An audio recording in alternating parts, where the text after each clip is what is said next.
Welcome back to the deep dive. Today, we've got a fantastic stack of source materials that kind of force us to look in two directions at once. They really do. Skyward, toward this cosmic upheaval, and then inward toward the need for this quiet, daily discipline. So our mission today in this deep dive is to really pull out the core wisdom from these texts. We're talking prophetic warnings, ancient letters on community management. And the Gospel of Luke, of course. Right, to create a sort of practical guide for endurance when everything, political, economic, physical security, it all seems, completely fictional. That's exactly right. We're dealing with a really powerful collection of readings that, when you put them side by side, they present this profound paradox. A paradox. Yeah. On one hand, you have the grand scale of history, maybe ending.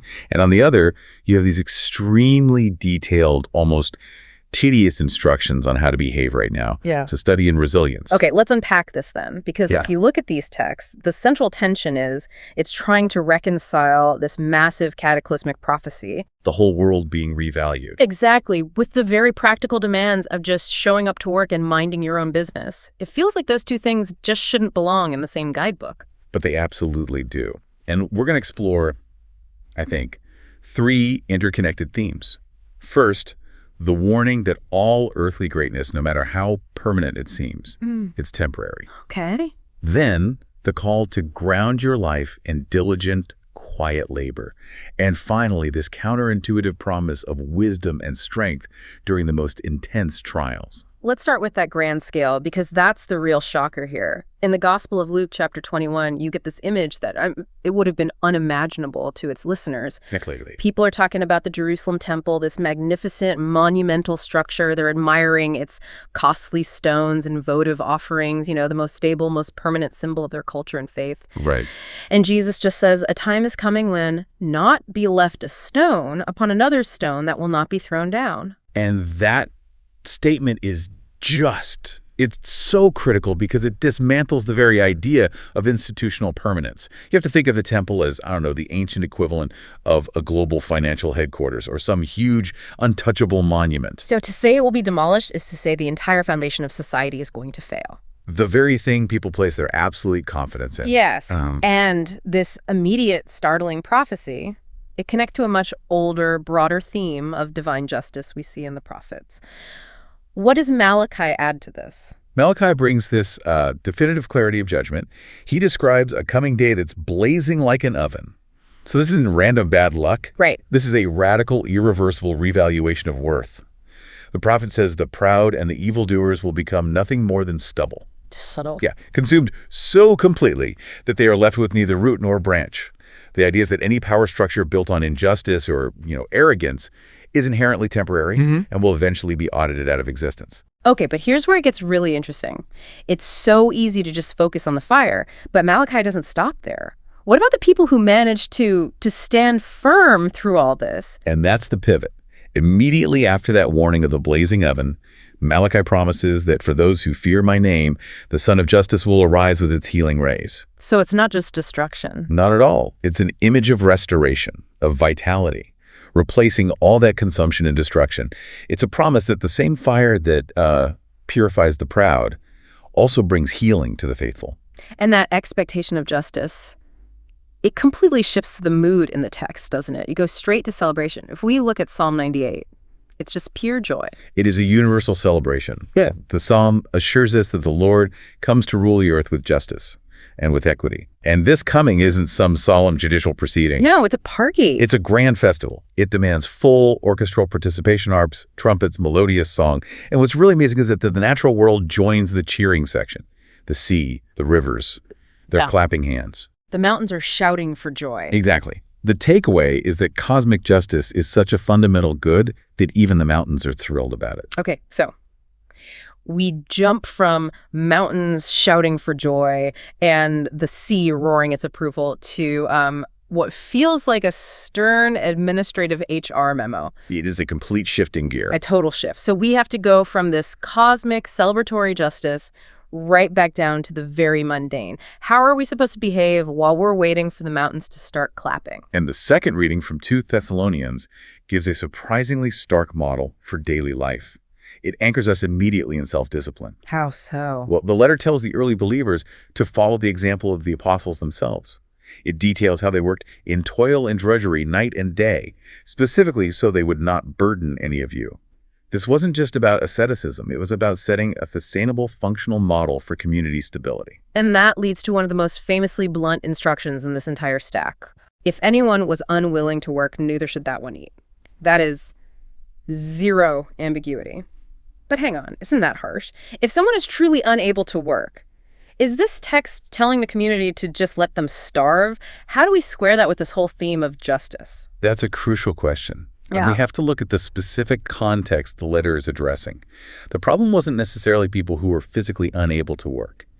The letter specifically calls out people conducting themselves among you in a disorderly way. Disorderly. And it clarifies exactly what disorder means here. They're not keeping busy, but minding the business of others. So the problem isn't just idleness. It's social friction, it's gossip, creating instability in the community. Precisely. In a fragile early community facing, potential persecution and economic instability, internal chaos from people not contributing and instead stirring up trouble, that was an existential threat. So the instruction is really a maxim to protect the whole group. It demands accountability. Such people are urged to work quietly and to eat their own food. The real nugget of wisdom here is that perseverance is ultimately grounded in daily, quiet discipline.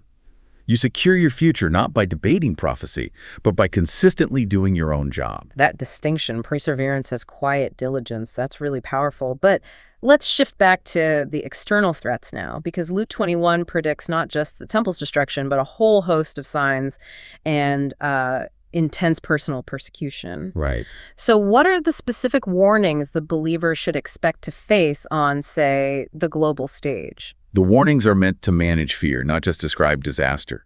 Jesus first cautions against deception. Don't be led astray by those claiming authority or saying the time has come. Okay. Then the larger physical signs: wars, insurrections, powerful earthquakes, famines, plagues, awesome sights, and mighty signs from the sky. But the immediate command is key. Do not be terrified. These things have to happen, but they aren't the end yet. And the costs get so much closer to home than global war. Luke emphasizes the severity of the personal betrayal that strikes before these massive signs even happen. Yes. Believers will be seized, handed over to synagogues and prisons, led before kings and governors because of my name. But what's so chilling is the source of the betrayal: parents, brothers, relatives, and friends. It highlights the absolute loneliness of the trial, where your natural supports become your greatest threat. However, this dark moment is immediately reframed. This persecution isn't a failure. It's explicitly a moment of giving testimony, an opportunity to speak. Which leads to the most counterintuitive survival strategy in this entire discussion. They're explicitly told not to prepare a defense beforehand. Why on earth would you go into a courtroom or any existential threat unprepared? It's a radical psychological instruction. Yeah. I mean, when you are under extreme duress, your natural instinct is to control the narrative, to rehearse every possible argument. But by instructing them not to prepare, Jesus is essentially telling them to let go of the illusion of control and just be present in the moment of crisis. The promise is that he will provide a wisdom in speaking that all your adversaries will be powerless to resist or refute. The wisdom comes because they stop trying to manage the outcome. Wow. It's a profound teaching on where real clarity comes from during a crisis. So the sources, they offer both the ultimate fear of death and the ultimate assurance at the same time. Some believers will be put to death, yet there's this seemingly contradictory promise that not a hair on your head will be destroyed. So how do we synthesize that? It's the difference between, I think, temporary physical destruction and eternal fidelity. The assurance is that the physical self might perish, but the life that's secured by perseverance cannot be destroyed. Okay, so it's a different definition of life. Exactly. And this connects directly to the final instruction in Luke. By your perseverance, you will secure your lives. The foundation isn't a stone temple or a job or even a physical body. As Psalm 46 reminds us, the Lord of hosts is with us. Our stronghold is the God of Jacob. Your perseverance secures your eternal foundation, regardless of any temporary chaos. So the true challenge isn't surviving the physical destruction, it's maintaining that internal fidelity. That's a truly deep dive. We've covered everything from cosmic justice and the end of world systems to the hard, quiet work required every day. So if you boil it all down, the central knowledge nugget here from all these sources It's that wisdom and strength. They don't flow from scrambling for temporary security. They come from embracing patient endurance and trusting an eternal foundation. Absolutely. And the texts leave us with an action step, not just a passive realization. The final directive is active hope. Stand erect and raise your heads because your redemption is at hand. Standing tall. Yes. This connects the concept of being ready and hopeful with the certainty that justice will prevail. So we've learned that patient trust is what's required when everything is shaking, both personally and globally. And the sources really ask us to reflect. If my ultimate foundation is secure, where am I still wasting energy chasing temporary security? What act of patient trust can I practice today to show that my confidence is rooted in the eternal rather than in worldly security? That's something worth mulling over long after this deep dive ends. A perfect call to action. We encourage you to continue your own exploration of these incredibly relevant texts on resilience and fidelity.